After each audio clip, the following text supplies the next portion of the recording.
Assalamu alaikum everyone. Today in biology class of P6 we have covered topic number 4.7, that is dispersal of seeds and fruits, on page number 220.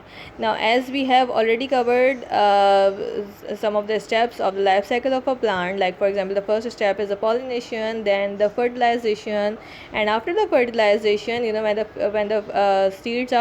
ovules are fertilized, when the flower is fertilized, the ovaries develop into a fruit, and inside the fruit there are some seeds. Now these seeds have to germinate, okay, but the first step of the germination is that they have to disperse, they have to go away from the parent plant. Now why this is important, why they have to disperse away from the parent plant?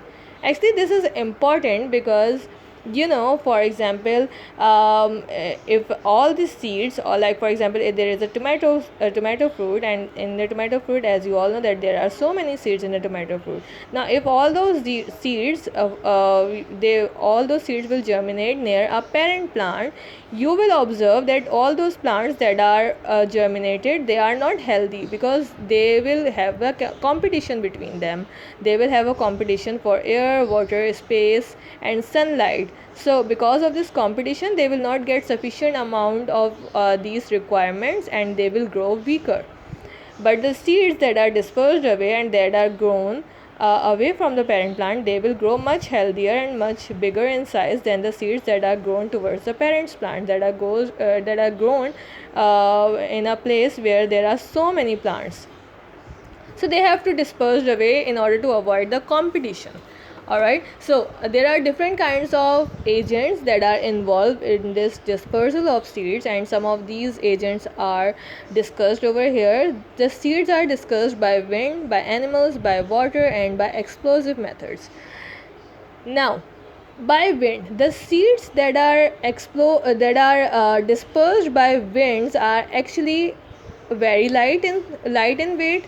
They have feathery like structures on top, just like the example of dandelion is given over here. In a dandelion, the seed actually has a pappus. They develop a pappus from the sepals. After the fertilization, the sepals are converted into a pappus. The pappus is actually a feathery like substance, and of course the seeds are attached to it, right? So the seeds are attached to the pappus, and these pappus actually allow the seeds to disperse from one place to the another place, because they are feathery like structures and they can easily be blown away by the wind. Also, the another example is given over here of sycamore, and they have two extended wings like structure, and these wings like structure help the seeds to disperse away from one place to another place, because it helps the seeds to fly in the air. So this is how the seeds are dispersed away, and wherever these seeds will fall off, they will grow, and when they will get the favorable conditions, like for example when they will get enough water, they will get even enough sunlight, they will get enough a fertile soil, so they will grow wherever they will fall off. Alright, so this is how the seeds are dispersed away by wind. And the most important quality of the seeds that are dispersed away by wind are that they are light weighted, they are very small in size, and they have projections or hair like structures or wing like structure attached to it, so that they can easily fly by wind. Okay, so the seeds that are dispersed by animals are actually, just like we discussed about pollens, the pollens that are dispersed by animals, they are sticky. Similarly, the seeds that are dispersed away by animals, they are also sticky, and they have hook-like structures on top of it. Alright, they have hook-like structures on top of it, and you know what happened? When the animals come near to that seed, they stick the seeds on their body, and wherever they go, and when the seeds fall off from their body, the seeds will germinate under the favorable conditions. Alright, so this is how the animals disperse away the seed. Also the other method of the dispersion of the seeds by the animal is that these birds eat the seeds. The birds actually eat the fruit, and when they eat the fruit, they swallow the seeds as well, but the seeds actually do not digest away. So the seeds are actually passed out in birds' feces, in birds waste material, and wherever they drop these waste material, these seeds actually grow. These seeds grow under the favorable conditions. So this is how the animals dispersed away the seeds by two methods. First of all, by sticking it on their body, or by dropping it in their droppings or in their feces or waste material.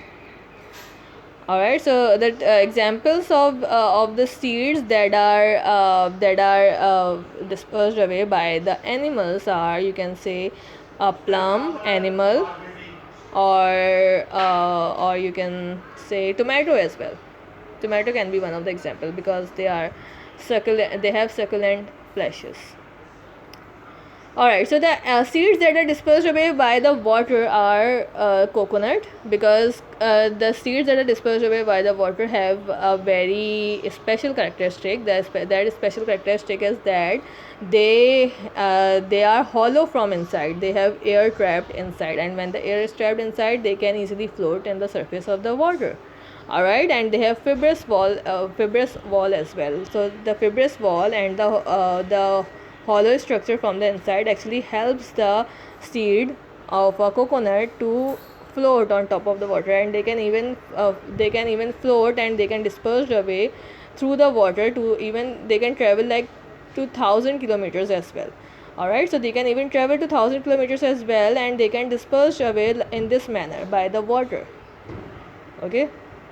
Okay, so then last method of the dispersal of seeds is by explosion methods. Okay, this method is actually observed in some of the plants like pea plant. Okay, when the pods of the pea plant dry away, their pods are open and the seeds fall off, and when the seeds fall off, these seeds are actually carried away by the wind. They are carried away by the wind or any other agent, and this is how their seeds are dispersed. The pods of the pea plant actually dry, and their pods exploded, and this is how their seeds are dispersed. Okay, so your homework for today is that you have to make a PowerPoint presentation. First of all, you have to read this topic on page number 220 and 221, and you have to prepare a PowerPoint presentation on the dispersal of seeds. And for the presentation, that will be taken on 6 July 2020. And the topics or the headings that you have to include in your slides are, first of all, you have to make a slide of the definition of the dispersal of seeds. Then you have to discuss about the agents of dispersal of seeds, and you have to discuss about all these agents that are mentioned in your book: the dispersal by wind, water explosion, and by animals. So your presentation will be on 6th of July 2020, and if you have any confusion, kindly go through this video and go through the topic given in your book, and inshallah I will take a presentation on the coming Monday. Jazakallah.